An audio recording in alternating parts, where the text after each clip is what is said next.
It says it on there. Dryepiece.com. We should get rid of the big ones.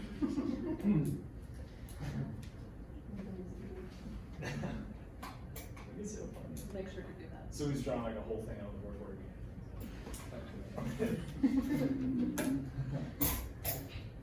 Welcome to Quantitative Chemical Analysis Lab. I'm gonna start without Finn because, yeah, you guys want to get going, right? He can watch the video if he needs to. He knows a lot of this stuff. Safe and ethical handling of chemicals, right? You should know what you're doing. What are we handling today? Water. Water. So that one's a pretty easy one to know about. But are there things that may be dangerous later on in the semester? Maybe. And the answer is yes. So we need to familiarize with, how do you familiarize yourself with those? SDS, all right, so everybody knows that. And then also hazard labels, right? So that will say on there if it's flammable or whatever. I know in general chemistry, I kind of talk about alcohols out with flames, right? Because that's the first lab. And so you don't want those out at the same time, although we're using isopropanol, which is a non-volatile or not as volatile as like methanol, right?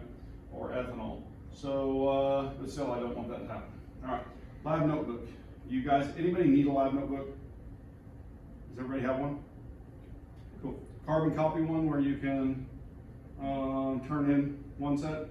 Oh, good job. All right, got it. Now, I made this statement to a student years ago, and so then it made it into my lab talk. And they said, "Why did you pick Japan?" And I said, "Well, I actually worked with a Japanese postdoc when I was doing my postdoc at University of Kansas, and we did some collaborative work after he went home, and that's where that came from." So literally, we were exchanging information from Japan to the U.S. Does that make sense? And so yes, I have a friend. All right, sections are labeled as stated in the lab handout, which is on how to write a laboratory report, and computer data program files, those types of things should be recorded where you can find them at, right? So when you do your Excel file today, you're going to save that file somewhere, and that location needs to be known. Does that make sense? So if you put it on the server, you would have a reference to the server wherever that file is going to be. So that's something people don't think about. We also want hard copies of that. Okay? And so how do you put a hard copy into the laboratory notebook? Tape. And you have to tape all sides of it, right? So it can't be removed without destroying the page so that people can see if the page has been altered. Does that make sense? All right. So pasted or taped, no staples in your lab notebook, all right? You can paste too, that works. And then refer to handout for the format. The handout is coming from this document, so I'll just go through it really quickly.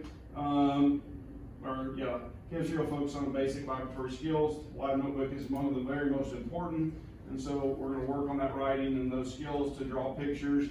We're going to use this format. Yep. Go ahead. So Dr. Easton liked us to write out tables by hand. Do you care about that? I don't. No. If you look at it, and I was going to bring one up, and we got distracted because we had the camera and I was setting that down there. But what you'll find is that my laboratory notebooks, my handwriting is so poor, right? So we were talking about Dr. Long's handwriting. My handwriting is so poor that it's illegible sometimes. And so I type everything out. Even I type my procedures and tape them in, literally. And then kind of make checklists on that with space to give details and those types of things. You know, so that I walk through. So when I'm doing my own lab books, that's what I learned to do in graduate school. Okay? So, yeah, it made it a lot better to do it that way. But don't forget your title, your purpose, right? But what's the purpose for today? Everybody should have a purpose. What's our purpose? To calibrate a burette, not a piece of glassware, right? We're going to specifically do a burette, right? If you're going to calibrate a volumetric flask, would you do it in the same fashion? A lot the same, right? You're going to fill it to the mark, you're going to weigh it, fill it to the mark, re-weigh it, and you would do that 4 times. Why would I do it 4 times? I want to do statistical analysis on what I'm doing, okay? And so to report error and those types of things. Now 3 is enough actually, all right? But I always sell 4, okay? Because then I can throw out a bad data point. If I have a anomalous piece of data, there's ways to do that, and we're going to learn about that here in a few weeks, okay? And so there's a couple different tests that we can use. Q-test, for example, that we can remove a piece of data that's bad. I saw a couple of those in my general chemistry class on Tuesday when they were doing their labware, and they would measure 10 milliliters worth of burette, and they would have 8.85 milliliters. Should that happen that far off? No, they probably had an air bubble, even though I told them to remove them. I'll tell you guys today, don't forget to remove your air bubble, right? Because, yeah, there's air in the tip of those when you first fill them. All right, equation or reaction, table of reagents, all right, name, amount, substances needed, and then how much you actually use. Okay, so we want that table of reagents in there. We want pre-lab calculations. So if you're gonna make a solution, those types of things, that calculation should already be done. And you'll come in and make that. And then your procedure, you can do that as you go. I think a lot of times it's easier to do that before you come. Does that make sense? And then change it if you need to. Does that make sense? You've had this class. Would you agree with that statement? I think definitely, because I know for quant, filling out the procedure like beforehand always helped it to go smoother, but in organic, Dr. Houston didn't like that, so it always took forever in organic because we had to write the procedure as we went. Right, and so if you have that procedure already going, then you can go in and start your steps immediately and work more efficiently. And that's the way I do it as an analytical chemist, right? And so anyway,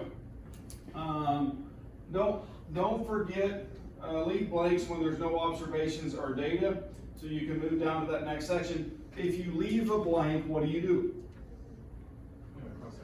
You cross it out. You take just a one diagonal line across that section to show that was not used. Does that make sense?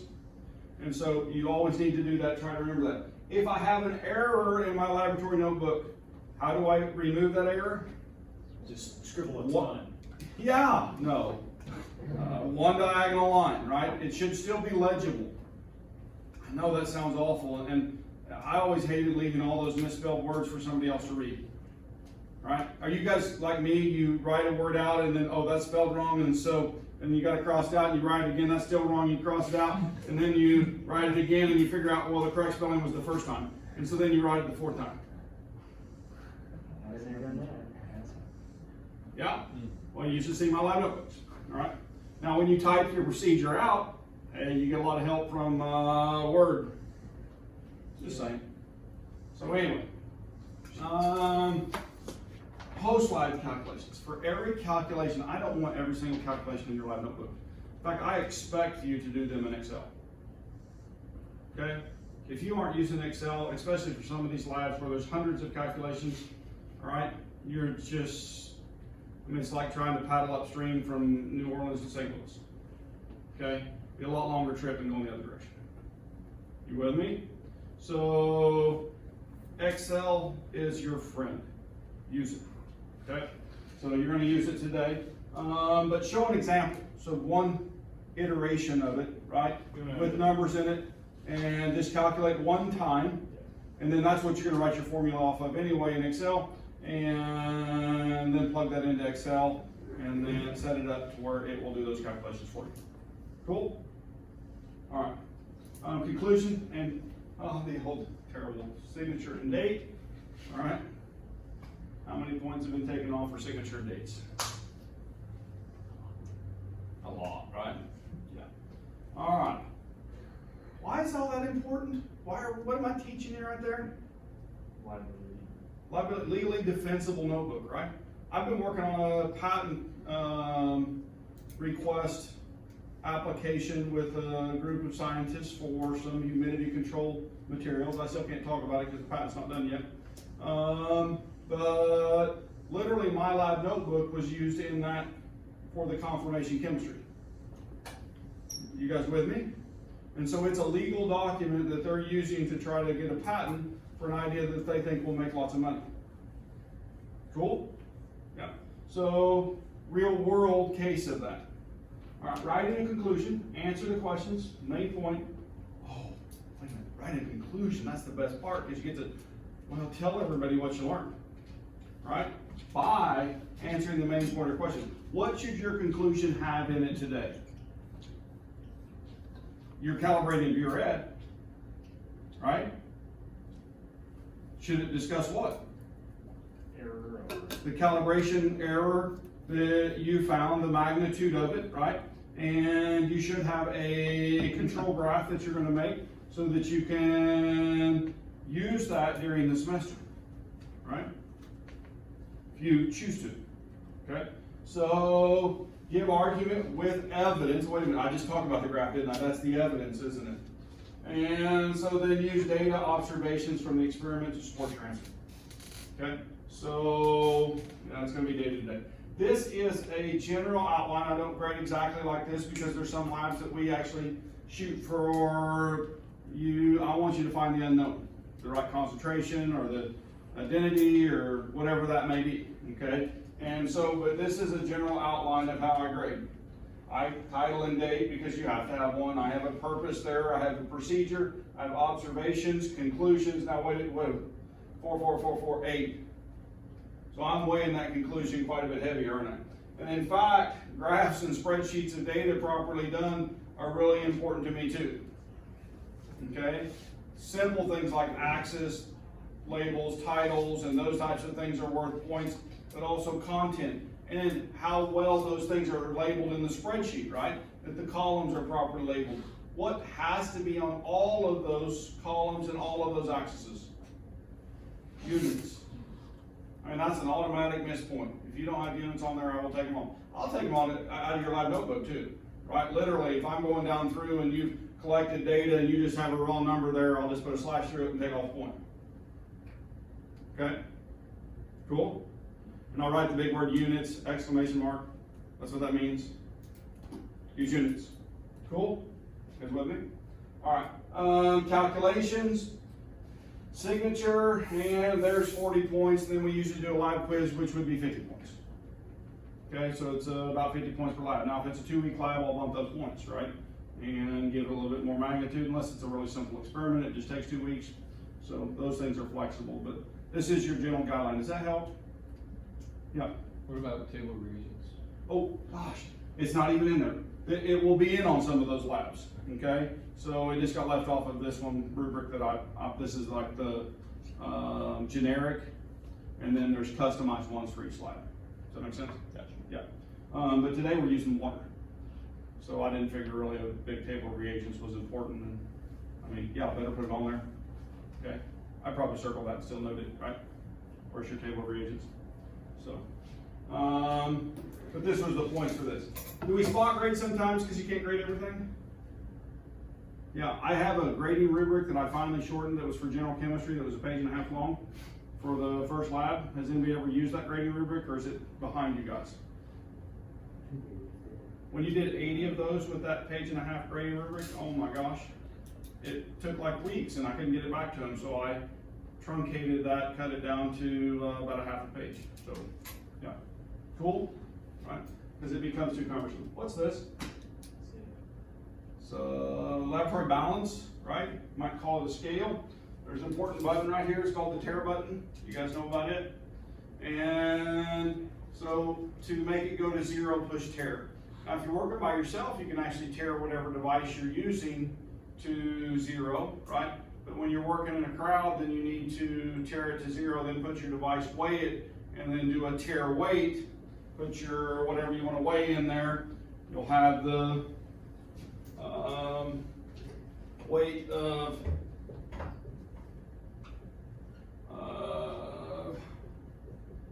item plus material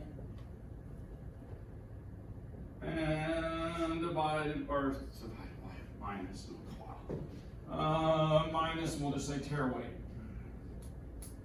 Right? So the item is the tare weight, and so the tare weight plus the material. What are you weighing today? Water, right? So it'll be the beaker plus the water, right? Minus the weight of the beaker, the tare weight of the beaker. And that'll give you the weight of what's inside of it, correct? Yeah. You've all done this, I know that, but it's just a quick repeat just in case. And so whenever we weigh the water each time, do you want us to subtract, so like let's say we're on our 3rd run, and we have 30 milliliters in there. Do you want us to subtract out the other 20 milliliters as well? No, because you're looking at the correction at that volume delivered. Okay. Does that make sense? So all 30 milliliters will just Yeah. subtract Mm-hmm. out of the meter and the 20. Correct. Yeah. So So you're looking, I'll show you, like I said, I'll show you the control graph and that, I think will explain that. So anyway, this is a microbalance. We actually don't have one in our department, all right? I used one at University of Kansas when I was working with biomolecules, which were quite expensive. And so we would use one to make very small amounts of very low concentration, 5 nanomolar dopamine, for example, for analysis. And so I would use a microbalance to do that. So it's weighing in the milligram range. And we'll talk about how those are put together, especially when we get into instrumental. And so we'll talk about that a little bit more. But that's a quartz crystal microbalance, and has a vibrating crystal in there, has a torsion arm, and when you put weight on the torsion arm, it changes the vibration of the crystal. Have you guys ever heard of a crystal for timepiece? So they use crystals because their vibrations are very consistent, and so they use that to set time. And so watches are made with crystals too. And so it's the same type of crystal that they would use there. And we can usually self-calibrate those. The way they're built, they put in calibration weights. And so we'll talk about that a little bit too. But anyway, hygroscopic chemical. What is it to be hygroscopic? It takes water out of the atmosphere. And so if it's taking water out of the atmosphere while you're weighing it, what happens to the weight? It goes up as you're weighing, okay? There's actually times that you even need to either put it in an inert atmosphere without humidity while you're weighing it. So you put your balance inside of a glove box and remove all the humidity, right? So you can work with those. You can actually weigh in weighing jars. So you dry your chemical, you have them in weighing jars, and what you do is you actually remove the chemical from the weighing jar, and then you weigh the weighing jar initially, and then weigh the weighing jar after, and that difference weight is what you would use to say that's how much I got. You guys with me? And that's to help prevent those hygroscopic weighing errors. Another thing, temperature. If you have a hot beaker, should it be weighed? Or a hot Erlenmeyer? No, what happens when they're hot? Anybody know? Lift. Warm air rises. Yeah, warm air rises. So if I have something setting on the balance, right, that's hot, then it brings air in from the side and it lifts, right? And so that lift causes it to weigh less than what would be expected. Okay? It's a weighing error. So that's a one that's common. It should be at room temperature. So if I'm drying a chemical in the oven, right, what should I do with it while it's cooling down? There's a technique. Put it in a desiccator. Put it in a desiccator. And so I put it in a desiccator with a desiccant present. You guys know what a desiccant is? It scavenges water. Well, they're hygroscopic chemicals, right? And they pull the water out of the atmosphere, so I drop it in a desiccator, and I let it cool down in a desiccator, then I go and weigh. So that's a technique you guys will have to use this semester. That doesn't have anything to do with temperature, though, does it? The The lift. lift does have to do with temperature, because the air next to the beaker becomes less dense because it changes temperature as that heat energy is exchanged with the molecules beside it. Those molecules lift up, they drag, right, along the side of the beaker, and then make it lighter. I was thinking about the desiccant, though. Was that for the hygroscopic? The desiccant is actually to keep more water from going back into your chemical while it's cooling. Right. That So you dried it in the oven, you carry it, put it in the desiccator, let it cool down to room temperature, then you take it out and weigh it. Gotcha. Right? Does that make sense? Yes. Yeah. Okay, so that's what we're talking about there. Now, there's a formula we're going to use. It's a buoyancy formula. So when you're doing your correction today, let me find that. Right here it is. All right. We're going to use this formula for our lab today. So this is why you're going to use Excel to process your data, because you can put this calculation right into Excel. But the true mass, now wait a minute, what's buoyancy? What's buoyancy? Is a boat buoyant on water? Why is it buoyant on water? It's less dense. It's less dense. So if I have a helium balloon, what does the helium balloon do? It floats because it's buoyant in air, right? It's less dense than the air, and I've contained that in a rubber balloon, and that balloon will float, okay? Whether you know it or not, all things are buoyant in air. But when things are really dense, the error from that, we can ignore it, okay? In fact, here, let's look at a set of data and then we'll come back to the equation. Let's go right, oops, wrong way, right here. So this is a buoyancy correction graph, and it's got densities on here, right? And so if I look at zero density, that correction is huge, right? Helium would be in this area, right? You guys with me? Wait a minute, can I even take helium and put it on a balance? No, Huh? I don't think so. I could compress helium, right? So I could weigh the cylinder and the helium and then remove some and there would be a mass change. You with me? It's actually easier to measure those very buoyant gases by volume, knowing the temperature and the density at that volume, and then you can figure out how much mass you deliver. Does that make sense? Because, well, they don't go on scales very well. So the more, wait a minute. What's the density of silver nitrate compared to sodium chloride? Solution, it's higher. So what this is showing that the density of this solution would fit here, and so that correction is smaller than with something that's less dense, which is smaller than with something even less dense. And so what happens is when we weigh things, sometimes we need to correct for buoyancy. Is that crazy? Because it's buoyancy is affecting the density. Buoyancy is affecting the mass that you read on the balance, because it's floating a little bit. So if you're trying to do really precise mass measurements, then you have to consider this. Okay? Now, most of the time, does this matter? For most of the daily experiments that we do we need to correct for buoyancy? No, but if we're trying to count very accurately, right, and especially very small amounts, then all of a sudden all of this stuff comes into play. So this class actually teaches you some of these things, how some of these very accurate measurements were made, right? The different ways that we would do them, especially like early atomic weights and those types of things, okay? To find them very accurately, then buoyancy correction was done. Cool?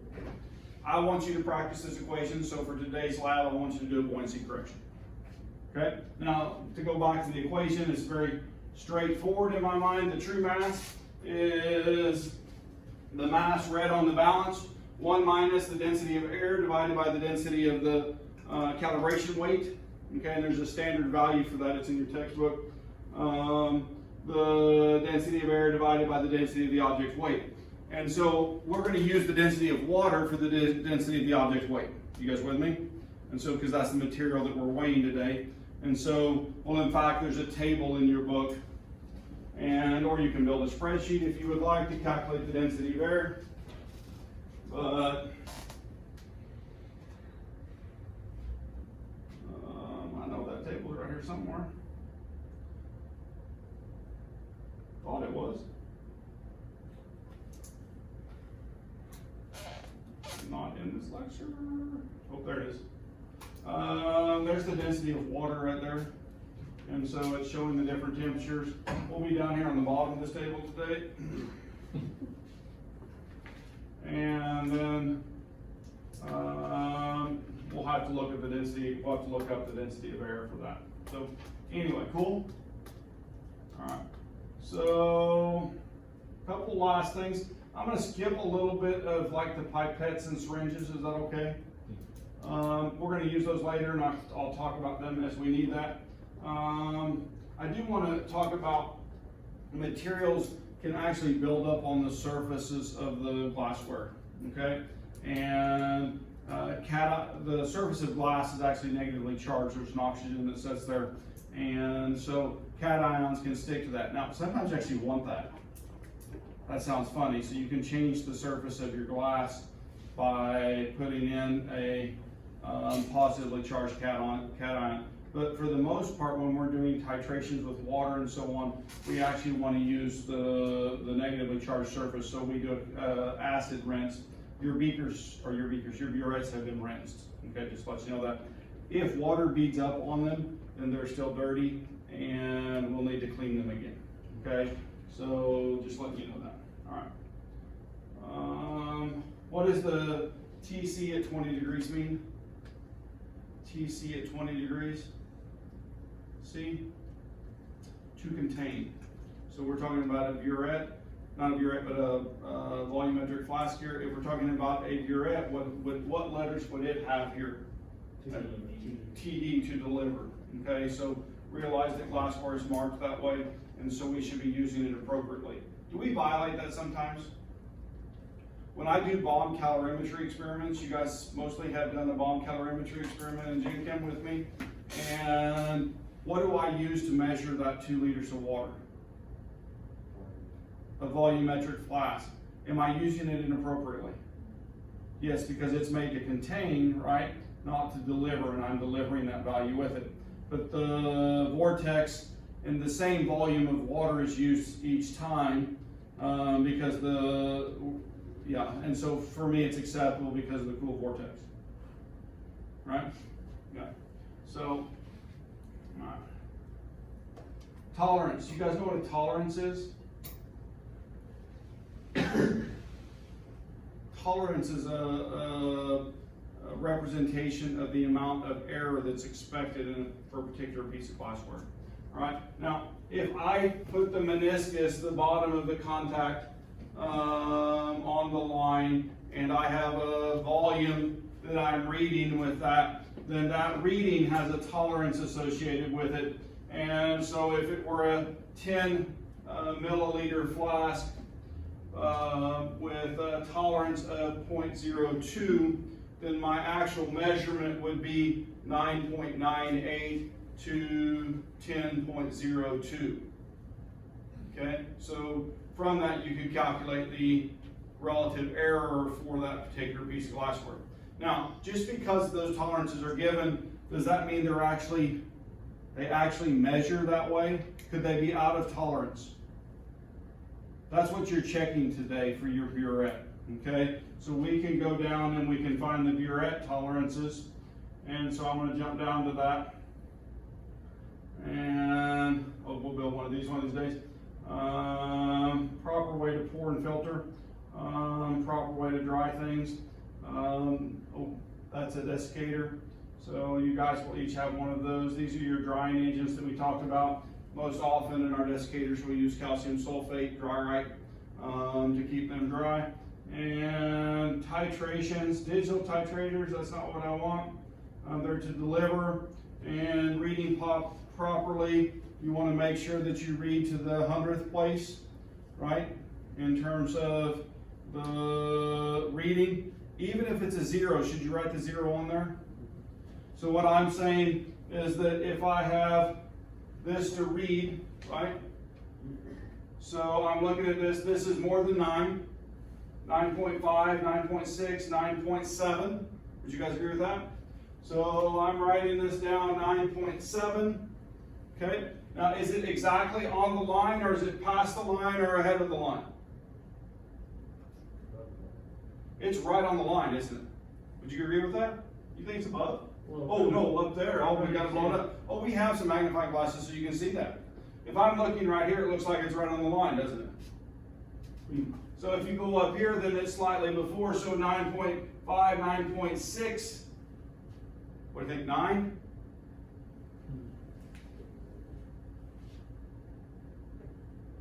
If it were setting exactly on the line, what would I write? 9.70. Okay, now wait a minute, I forgot something in both cases. Units. And very often, it's even better to put the material with that too. You guys with me? Lab notebooks? Yeah.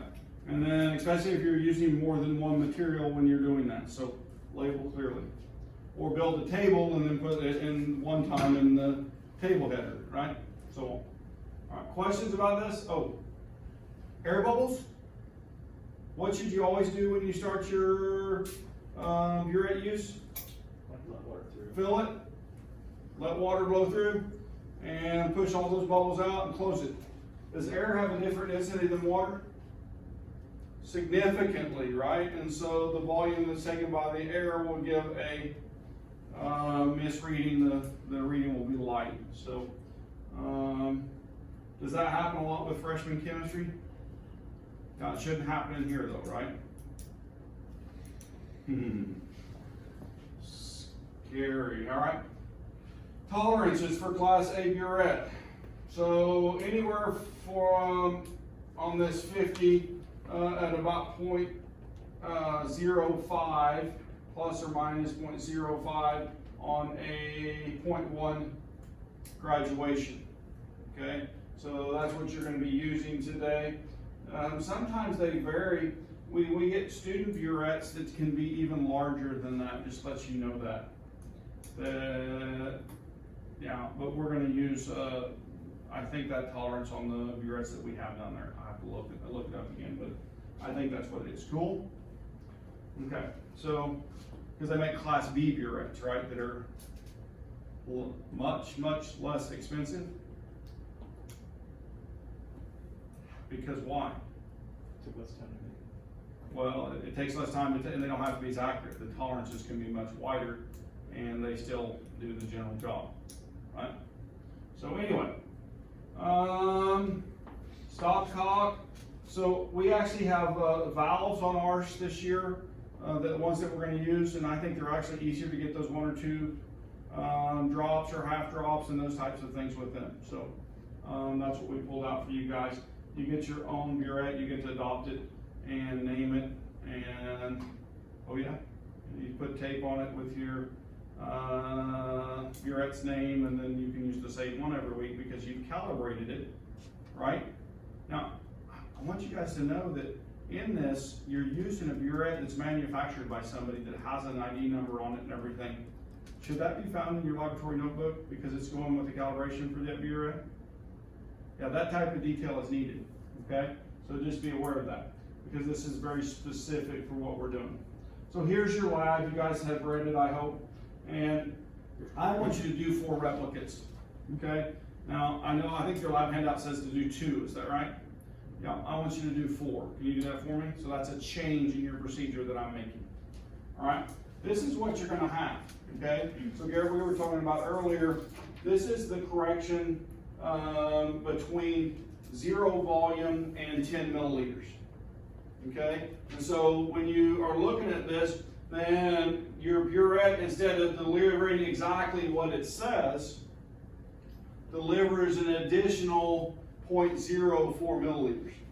Okay, and then when you deliver another 10, okay, then that changes. And so at this point at 20, it's 0.02. But what if I did 15? How would I use this? You measure pointer. I would go to 15 and look at that. It would be about 0.03. You guys with me? And so I can correct for any volume using this. Does that make sense, doesn't it?